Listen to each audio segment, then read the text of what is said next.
Actress and singer Joke Bruijs has died at the age of 73, leaving behind a monumental legacy that spanned decades and touched the hearts of generations.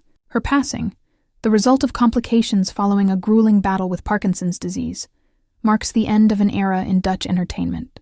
Her death comes with a profound sense of poignancy, for it occurred just 3 days after the passing of her former husband and lifelong friend, Gerard Cox, a towering figure in his own right as an actor, director, and singer.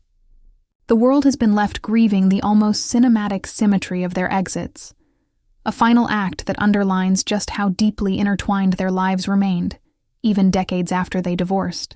Together, they were a fixture of Dutch popular culture, partners not just in marriage for 10 years, but in art, comedy, music, and television for over 4 decades. Gerard's own death was the culmination of his brief but brave fight with metastasized esophageal cancer. Diagnosed in August of this year, he reportedly refused treatment, a choice that startled some, but seemed entirely in keeping with his personality. A man who had always lived unapologetically on his own terms. He died peacefully on September 13th in Main-Schierenland, at the age of 85.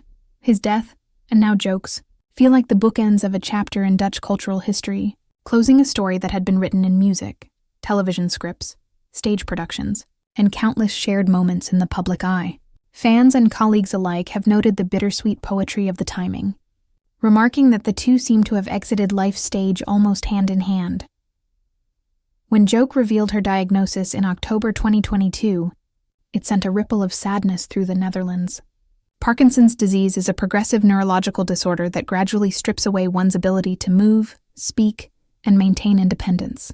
For someone like Joke, whose life and art were so tied to expression, in voice, gesture, and presence, the diagnosis was especially cruel. Yet she faced it not with bitterness, but with a quiet, almost defiant grace. She chose to retire on her own terms, telling De Telegraaf in her announcement that she had done everything she ever dreamed of doing: musicals, films, concerts, CDs, and television series. That statement became an instant reflection of her philosophy, an affirmation that she had truly lived and would leave with pride in her accomplishments. Her gratitude resonated with fans who admired her not only for her talent, but for her outlook on life. It felt like a final gift, permission for others to look back at their own lives and count their blessings, even when faced with hardship. Gerard spoke candidly about her decline earlier this year, describing with heartache how she could no longer speak properly, how her vision was failing, and how a fall down the stairs had accelerated her deterioration. His words were laced with grief, but they were also laced with admiration. He mourned not just the physical decline, but the unfairness of it all, noting that Joke was 12 years his junior and should have had many more years of vitality ahead of her. Those interviews revealed just how deep their bond remained, even decades after they had decided they were better as friends than as spouses. Unlike so many couples whose post-divorce relationships sour or fade into indifference, Joke and Gerard managed to preserve the heart of what had first drawn them together. They were companions in the truest sense, a connection that endured long after romance had left the picture. Their marriage, which lasted from 1977 to 1987, was a significant chapter in both their lives. They shared dreams, supported each other's careers, and created a home together during a period when both were rising stars. The decision to divorce was not the result of scandal or betrayal, but a mutual recognition that they functioned better as friends than as lovers. That rare maturity and self-awareness allowed them to avoid bitterness and resentment, and to continue collaborating professionally. What followed was one of the most enduring partnerships in Dutch entertainment history. They played husband and wife on screen in 2 beloved sitcoms, Strange Practices, 1989-1993, and When Happiness Was Very Common, 1994-2009, with a natural chemistry that convinced audiences they were watching a real married couple. The authenticity of their performances was, in part, because they still cared for one another deeply.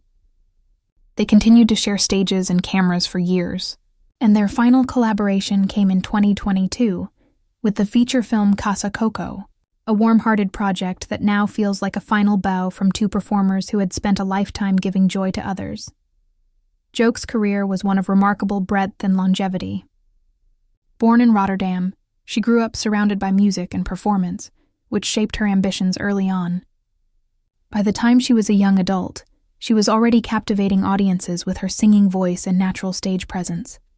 Her early years in cabaret and musicals laid the foundation for a career that would seamlessly move between stage, screen, and music. She was equally comfortable performing in front of a live theater audience as she was in a television studio or recording booth.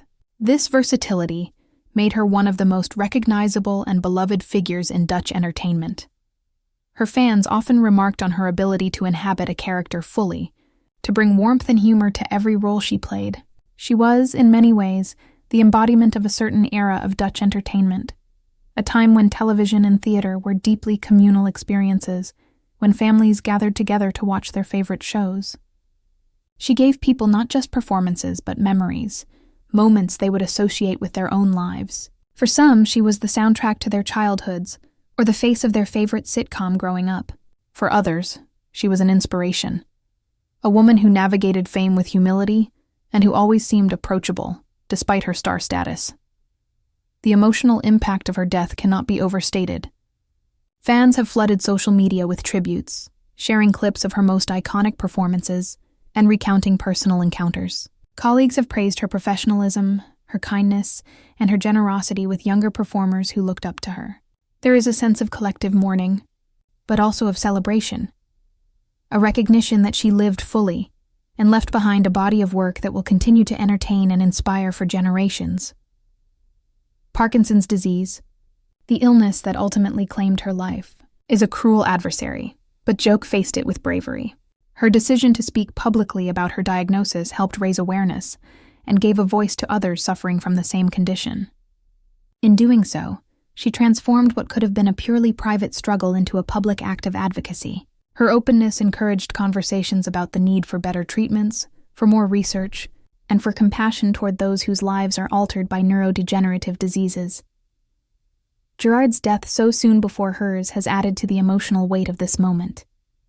Many fans have noted how fitting it feels that the two of them should leave this world so close together, as though one could not bear to go too long without the other. Their lives were a testament to the idea that love, in all its forms, is enduring. They were proof that divorce does not have to mean enmity, that friendship after romance is not only possible but can be deeply meaningful.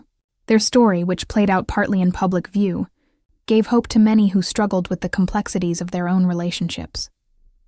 As the Netherlands prepares to say goodbye to Joke Bruijs, there will be tributes, memorial concerts, and special broadcasts to honor her. Theaters may dim their lights, television stations will replay her shows, and musicians will perform her songs in remembrance. It is easy to imagine fans gathering in living rooms, watching those reruns together, and feeling for a moment as though she is still with them, still making them laugh, still singing for them, still brightening their evenings.